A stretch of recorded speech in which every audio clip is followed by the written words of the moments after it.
Hi, this is Douglas C. Perry, Editor-in-Chief of IGN Xbox with Midnight Club 3 Dub Edition. Rockstar Games has been at this for a while. Midnight Club 3 Dub Edition is obviously the third in the series for the Xbox and the PlayStation 2, and in many ways, in most ways, this is the best game in the series. And it's certainly one of the most authentic, if not the most authentic, import tuner out on any video game system. So compared to Midnight Club 2, which came out about 2 years ago, that game offered some relatively goofy characters and stereotypes, no licensed cars, and almost no customization.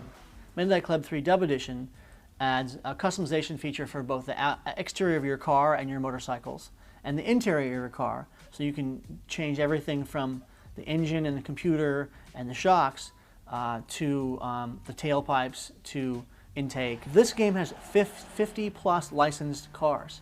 It has trucks, SUVs, tuners, exotics, muscle cars, and motorcycles, including choppers. And if you remember Midnight Club 2, the motorcycles were extremely fast and wily. Well, they've actually made them extremely fast, but a little less wily in this version. The city streets are wider, there's more traffic. The maps are entirely different, and they've got 3 different cities to go on: Atlanta, Detroit, and San Diego. You start off in San Diego, and luckily, because this is an open city game, you don't actually have to beat San Diego to get to Atlanta and beat Atlanta to get to Detroit. You'll sort of start off with all the powers from the second game: drift and power slide, in-air control, nitrous boosts, slipstream turbo, two-wheel driving, and weight transfer. And then as you progress, you'll open up these other moves: aggro, zone, and roar. But they don't really seem like they're that useful when you're sort of breezing through the first part of the game. They will become useful later in the game. Aggro is a move where you actually, the more cars you smash into, the more sort of aggro points you get, and the more chaos you can create. Zone is sort of like bullet time, where you can slow the time down and manage yourself through like chaotic car crashes and then zip out without getting touched. There are 4 kinds of races: city races, which earn you cash; club races, which earn you cash, cars, and some unlockables; and tournaments and hookman races. The hookman races are where you actually challenge particular characters in that city, and they actually help you progress through the game the most. Big red sort of flaming bonfires are posted throughout the city, and you can see them no matter where you are. The game also has a good sense of exploration. I think Grand Theft Auto has had a huge effect on all sorts of open city games, but it's also, and it's also had an effect on Midnight Club 3, which, unlike some other open city racing games, really gives you a reason to go out and explore. Each level has about 11 to, say, 13 icons that you can collect for something special afterward. So the exploration works with the big city, big open city structure, and I'm really thankful I put that in there. This game is really crazy. It's like you blast through everything. You smash into trees, lampposts, other cars. You're constantly hitting things. You're busting through things. You're kind of plowing your way through this huge set of cities that have tons of traffic in them, wide streets, and all sorts of stuff that sort of gets in your way, and you have to maneuver and figure out and strategize as to what things you can smash into and what things you can't. So you're going to be going so fast, and there's going to be so much stuff in front of you, you're going to have to hit some of it. Let's go with the physics. The physics are in-house.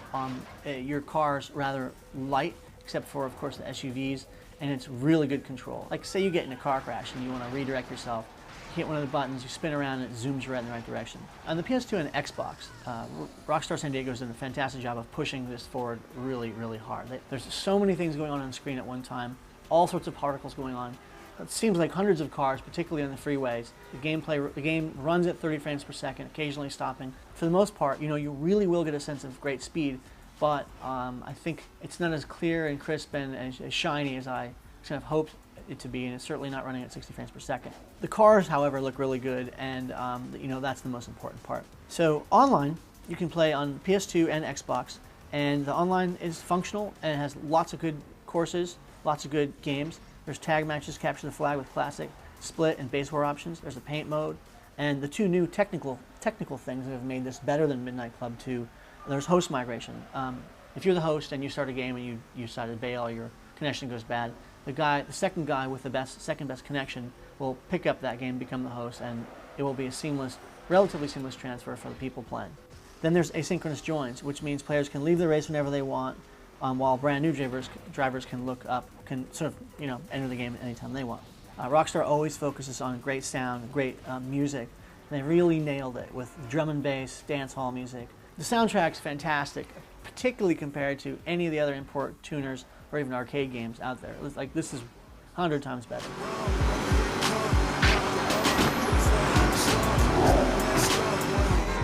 On the Xbox, of course, you're going to have Dolby 5.1, so if you have that system to back it up, it's going to sound really good. Dolby Pro Logic 2 on the PS2, of course, is the best that PS2 can get, so that's good as well. And Xbox fans will luckily get the ability to rip soundtracks, which was not in Midnight Club 1 or 2. So Rockstar's listened to its fans in the second game in the series and added a bunch of stuff that they liked. Midnight Club 3 is a 9.2 on both the PS2 and Xbox. It's a fantastic package altogether, easily the most genuine, sort of articulate and true to the import tuner racing game that you know on the market, period. And the gameplay is all there. It's deep. It's actually huge. It's going to take you 18 plus hours to finish, and then you can play it online.